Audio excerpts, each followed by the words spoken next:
पहले इंजमामुल हक ने चीफ सेलेक्टर के पद से इस्तीफा दिया। उसके बाद मॉर्ने मॉर्कल, जो कि उनके तेज गेंदबाजी के कोच थे, शॉन टैट की जगह आए थे, नया नया जिम्मेदारी संभाली थी, उन्होंने इस्तीफा दिया।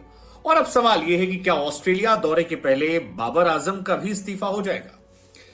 बीते 2 हफ्तों की बात करें तो पाकिस्तान क्रिकेट में कई ऐसी घटनाएं हुई हैं जो उनके लिए अच्छी नहीं है। पाकिस्तान क्रिकेट टीम सेमीफाइनल की रेस से बाहर हो गई। टॉप टीमों के सामने वो संघर्ष करती नजर आई। बाबर आजम दुनिया के नंबर 1 बल्लेबाज थे बीते 900 दिनों से।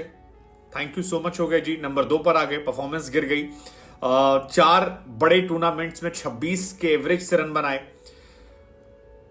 पाकिस्तान में शाहीन नंबर 1 गेंदबाज थे दुनिया के।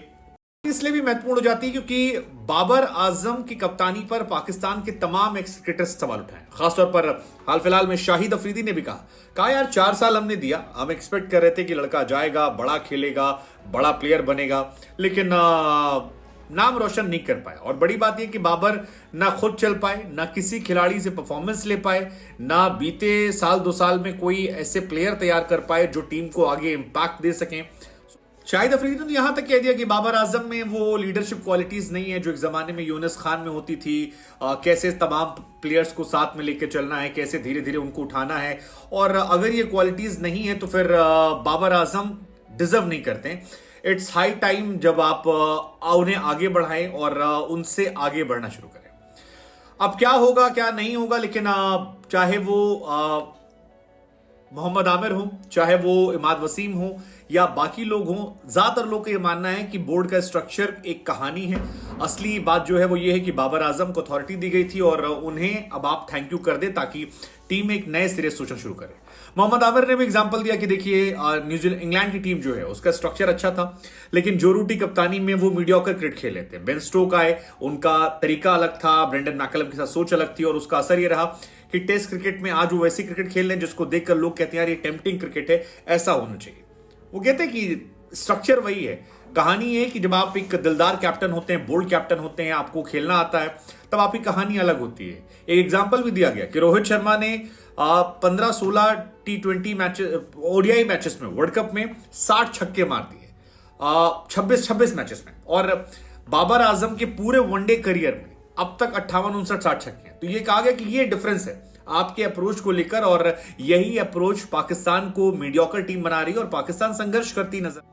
वैसे बाबर आजम के जाने की कहानी जो है ऑलमोस्ट तय हो गई है। रमीज रजा ने भले ही उनको लेकर एक प्रेस कॉन्फ्रेंस की हो और ये कहा हो कि उन्हें कप्तानी से नहीं हटाना चाहिए और बहुत सारे इश्यूज हैं, लेकिन जिस तरह से पाकिस्तान में तमाम लोग बाबर के पीछे पड़े हैं, बहुत कम चांसेस हैं कि बाबर आजम रह जाए। हालांकि कई क्रिकेटर ऐसे हैं जो बाबर को ये कह रहे हैं कि आप इस्तीफा मत देना, आप इस्तीफा मत दो। अभी पीसीबी में इतनी हिम्मत नहीं है कि वो आपसे इस्तीफा मांगे, क्योंकि चेयरमैन जो है वो खुद बदले जा सकते हैं।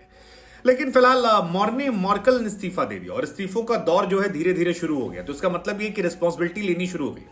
हालांकि पर्सनली मुझे लगता है कि मॉर्ने मॉर्कल के इसमें क्या फॉल्ट है। आई मीन शादाब खान को स्पिन वो कभी सिखाते नहीं, नवाज को स्पिन वो कभी सिखाते नहीं। ये दोनों स्पिनर सबसे कूड़ा थे, इनको विकेट लेना भी नहीं आया यार। पूरे मैचेस में 4-5 विकेट निकाले इन दोनों ने।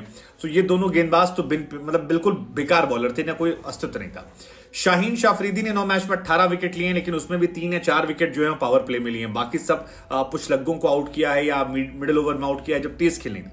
जो मेन काम उनका था कि नई बॉल से विकेट निकालना।